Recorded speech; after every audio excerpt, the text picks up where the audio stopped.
di sant vraiment ma dikkee ci initiative bi may wax ni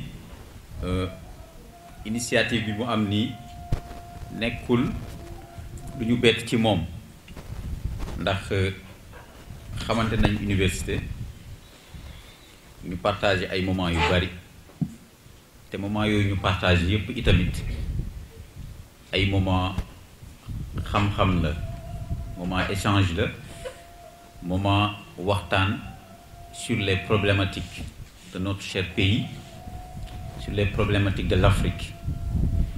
ma xam ko aussi tamit ci engagement bi nga xamante ni am na ko waxuma sax Sénégal mais au niveau africain et même au-delà ba tax na mu nekk nit koo xam ne nag c'est une valeur sûre ba tax na am na gox yoo xam ne am na façon jeunes yoo xam ne bu ñu ko amee ci seeni gox wax dëgg yàlla opportunité la bu nga xamante ne nii nit ñi war nañ leen a dooleel war leen a jàppale ba xalaat yi nga xamante ni am nañ ko ñu mën ko jëmmal te buñ ko jëmmalee itamit mu doon njëriñu ñëpp ba tax na ma koy féliciter aussi tamit ci engagement di nuyu aussi tamit Mohamed co-panéliste di nuyu aussi tamit monsieur le modérateur ci pertinence su résumé yi muy def ak introduction bi ak lépp wax dëgg yàlla di nuyu aussi tamit sama frère Moustapha Sey moom tamit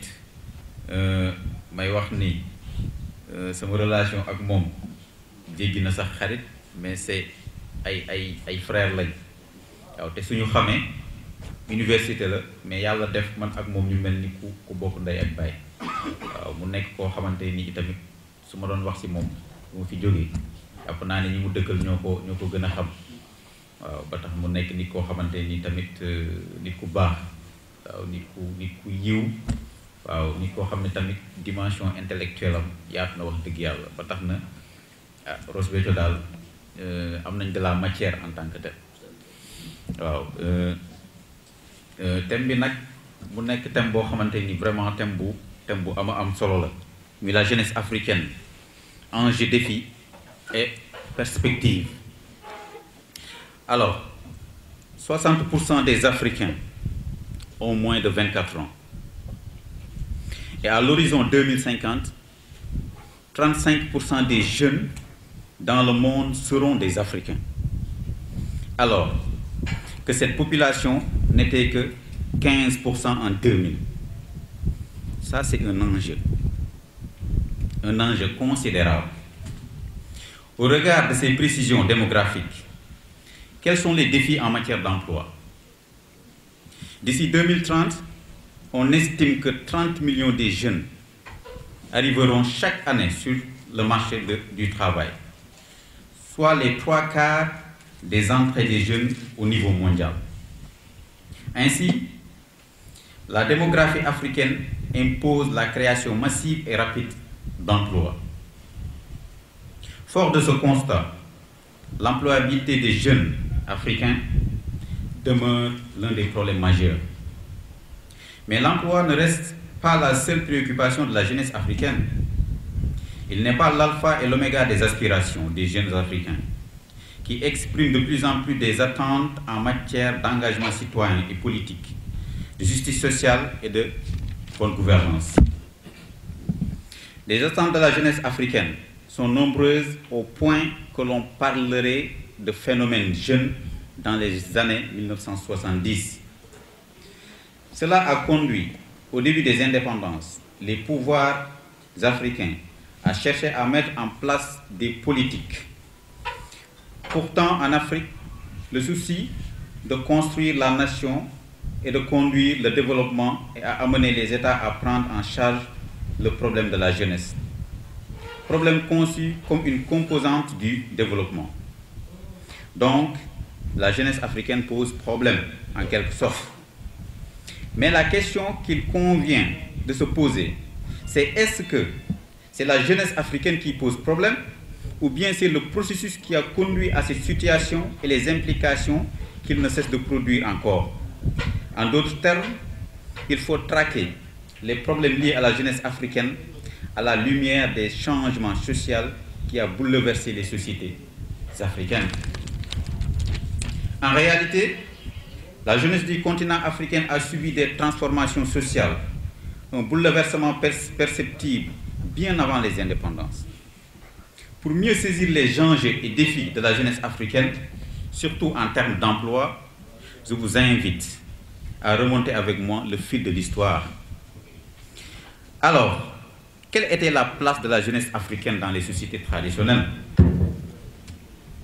La place de la jeunesse africaine dans la société traditionnelle était fonction de la place qu'elle occupait dans la structure sociale qui repose essentiellement sur la parenté. Dans leur majorité, les sociétés africaines étaient des sociétés agricoles qui pratiquaient aussi la pêche et l'élevage. Les échanges, lorsqu'ils avaient lieu, avaient un caractère de complémentarité qui s'inscrivait dans les réseaux sociaux qui se connaît sous la forme de marchés, sorte d'espaces sociaux et économiques. Sur cette base, les sociétés africaines s'organisaient par rapport à un territoire qui peut être intégré dans des sociétés à État ou des sociétés segmentaires. Le système de production dans les sociétés traditionnelles s'articulait autour du lignage et de la famille de façon générale. Le travail se présentait comme une activité de parenté. De même, la parenté obligeait à la solidarité recherchée, voulue et accomplie. En raison de cette caractéristique, le travail était conçu comme une fonction sociale. Les jeunes comme les autres étaient pris dans cette logique de travail communautaire. Le mérite de ce système traditionnel réside dans le fait qu'il n'y avait pas de rupture sociale ou psychologique, d'où on pourrait dire l'absence de problématique de la jeunesse en tant que telle. Toute l'organisation socio-économique était conçue de façon à permettre les jeunes d'assurer leurs responsabilités présentes et futures dans une société dont le fondement de base est l'interdépendance et l'harmonie. C'est justement ce système organisé qui va être brisé par la domination étrangère, par le biais de la colonisation des pays africains.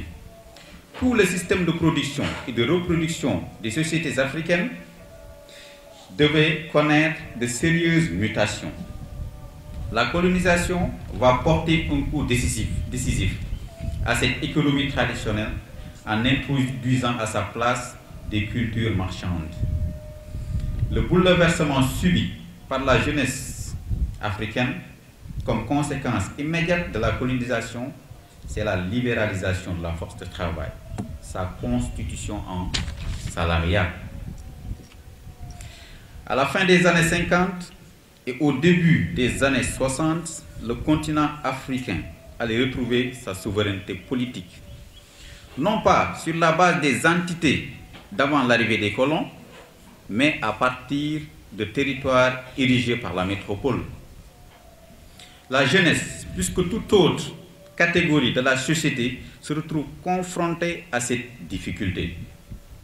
Par ailleurs, les économies africaines sont structurellement organisées pour fournir à l'industrie européenne la matière première nécessaire à son fonctionnement et à sa production. De l'indépendance en nos jours, l'extraversion des économies africaines continue de marginaliser la jeunesse africaine et d'enfanter des situations économiques désastreuses. Cela veut dire que le modèle économique n'est pas adapté aux aspirations du continent et de la jeunesse africaine en particulier. Repenser le modèle de développement de nos pays est devenu plus qu'une nécessité. L'occasion nous a été offerte à l'aube des indépendances pour sortir les pays africains de ce modèle de développement basé sur la domination. D'où la fameuse phrase de Frantz Fanon en 1961 dans son ouvrage intitulé « Les Misérables de la Terre », chaque génération de jeunes doit par une relative obscurité découvrir sa mission, la remplir ou la trahir. Cet appel de Fanon est toujours d'actualité.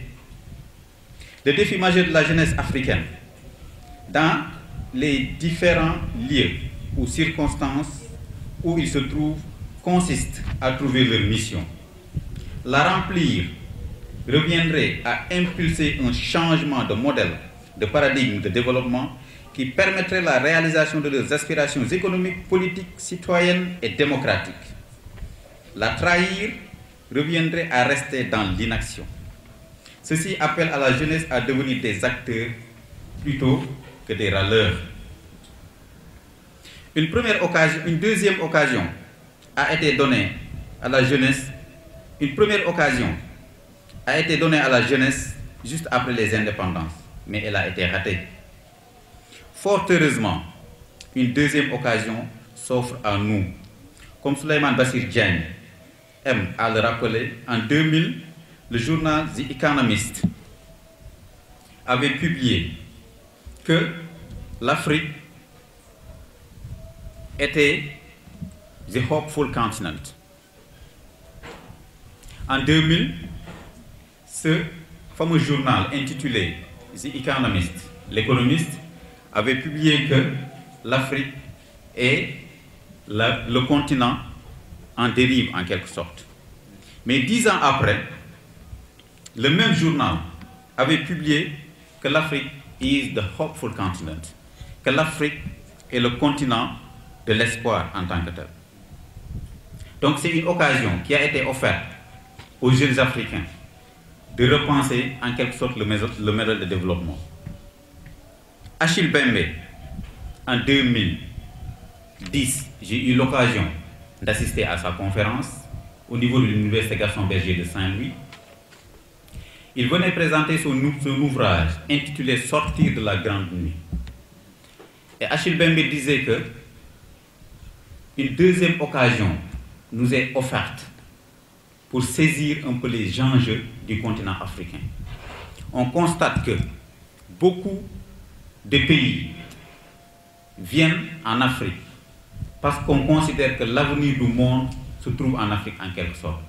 Mais la question qu'il se posait était: est-ce que les Africains comprennent vraiment ces enjeux-là? Donc il appartient maintenant aux Africains de saisir cette opportunité pour repenser leur modèle de développement. Il appartient maintenant à la jeunesse africaine en général et à la jeunesse sénégalaise en particulier de relever le défi de l'éthique de la responsabilité citoyenne, politique, qui se traduirait par un engagement ferme à tous les niveaux de la vie politique, citoyenne et économique. Pour revenir à ma question de départ, la jeunesse africaine n'est pas un problème. Elle le serait si elle est considérée comme une catégorie à prendre en charge. Elle ne le serait pas si elle est amenée à prendre ses responsabilités en tant qu'acteur. Dans ce cas, être jeune devient difficile et non un problème. Difficile au regard de leur niveau de responsabilité. Jeunesse africaine, relever le défi de l'éthique de la responsabilité reviendrait à retrouver notre place. Relever le défi du développement de notre cher continent, donc